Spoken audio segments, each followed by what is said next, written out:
নমস্কার বন্ধুরা, সুপ্রিয়া রান্নাঘরে আবার একটা নতুন পর্বে তোমাদের সকলকে স্বাগত। আজকে বিনা মশলায় নামমাত্র তেলে সাদা আলুর তরকারি রেসিপি আমি তোমাদের সাথে শেয়ার করব।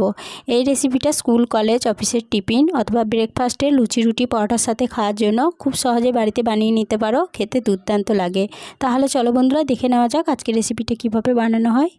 সাদা আলুর তরকারি বানানোর জন্য সবার প্রথমে গ্যাসের ওভেনে একটা কড়াই বসিয়ে গ্যাসটা অন করে কড়াইয়ের মধ্যে দিয়ে দিলাম 1 টেবিল চামচ সরষের তেল। ফোড়নের জন্য দিয়ে দিলাম হাফ চা চামচ 5 ফোড়ন, সামান্য পরিমাণ হিং আর একটা শুকনো লঙ্কা আর একটা তেজপাতাকে ছিঁড়ে। এবার ফোড়নটাকে ভালোভাবে ভেজে নিচ্ছি।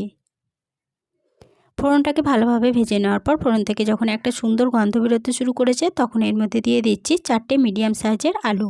আলুগুলোকে আমি এইভাবে ডুমো ডুমো করে কেটে জল দিয়ে ধুয়ে রেখেছিলাম। আলুগুলো তেলের মধ্যে দিয়ে দিলাম। এবার এর মধ্যে দিয়ে দিচ্ছি খুব সামান্য পরিমাণ লবণ। এবার গ্যাসের ফ্লেমটা মিডিয়ামে রেখে আলুগুলোকে তেলের সাথে বেশ কিছুক্ষণ নেড়েচেড়ে ভেজে নিচ্ছি। আলুগুলোকে মিনিট 4 মতো ভেজে নিয়েছি। এবার এর মধ্যে দিয়ে দেব একটা মিডিয়াম সাইজের টমেটো কুচি আর দিয়ে দেব এখানে 5টা চেরা কাঁচা লঙ্কা। তবে কাঁচা লঙ্কার ঝালটা তোমরা যেরকম খেতে চাও সেরকম অনুযায়ী কম বেশি করে নিতে পারো।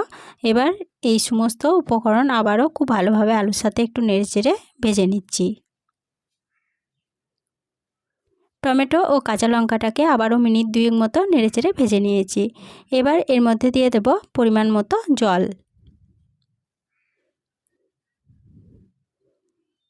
জলটা দিয়ে সমস্ত উপকরণের সাথে খুব ভালোভাবে নেড়েচেড়ে মিশিয়ে নিলাম। এবার এর মধ্যে দিয়ে দেব স্বাদ অনুযায়ী লবণ আর দিয়ে দেব 1 চা চামচ চিনি। এবার চিনি ও লবণটা সমস্ত উপকরণের সাথে খুব ভালোভাবে নেড়েচেড়ে মিশিয়ে নিচ্ছি। মিশিয়ে নেওয়ার পরে গ্যাসের ফ্লেমটা মিডিয়ামে রেখে এর মধ্যে একটা ঢাকা দিয়ে দিচ্ছি। ঢাকা দিয়ে এটাকে বেশ কিছুক্ষণ ফুটিয়ে রান্না হতে দেব। ঢাকা দিয়ে মিনিট 8 মতো রান্না হতে দিয়েছিলাম। 8 মিনিট পর ফিরে এসে ঢাকা চাপাটা খুলে নিয়ে আলুগুলো ভালো মতো সুসিদ্ধ হয়েছে কিনা একটু চেক করে নিচ্ছি। আলুগুলো খুব ভালো মতো সুসিদ্ধ হয়ে গেছে। এবারে এই আলুগুলোকে হাতার সাহায্যে একটু ম্যাশ করে দিচ্ছি। আলুগুলোকে একটু ম্যাশ করে দেওয়ার পরে এর মধ্যে দিয়ে দিচ্ছি একটা স্পেশাল ভাজা মশলা। এখানে 1 চা চামচ গোটা জিরে, 1 চা চামচ গোটা ধনে আর 1 চা চামচ গোটা মৌরিকে শুকনো কড়াইয়ে ভেজে গুঁড়ো করে নিয়েছিলাম। সেই স্পেশাল মশলাটা এর মধ্যে দিয়ে দিলাম। মশলাটা ভালোভাবে নেড়েচেড়ে মিশিয়ে নিয়ে গ্যাসের ফ্লেমটা বন্ধ করে দিয়ে আরও 5 মিনিটের জন্য ঢাকা দিয়ে স্ট্যান্ডিং টাইমে রেখে দিয়েছিলাম। 5 মিনিট পর ফিরে এসে ঢাকাটা খুলে নিয়ে সাদা আলুর তরকারি কড়াই থেকে নামিয়ে নিয়েছি। পরিবেশনের জন্য আজকের রেসিপিটা আমার একদম রেডি হয়ে গেছে। আজকের রেসিপিটা দেখে ভালো লাগলে ছোট্ট একটা লাইক দিয়ে এরকম নতুন নতুন রেসিপি পেতে প্লিজ আমার চ্যানেলটা সাবস্ক্রাইব করে আমার পাশে থেকো। বন্ধু বান্ধব সকলের সাথে শেয়ার করে দিতে ভুলো না প্লিজ। আজকের রেসিপিটা কীরকম লাগলো কমেন্ট করে জানাতে ভুলো না। আজকে এই পর্যন্তই ছিল। ফিরে আসবো আবার নতুন কোনো রেসিপি নিয়ে।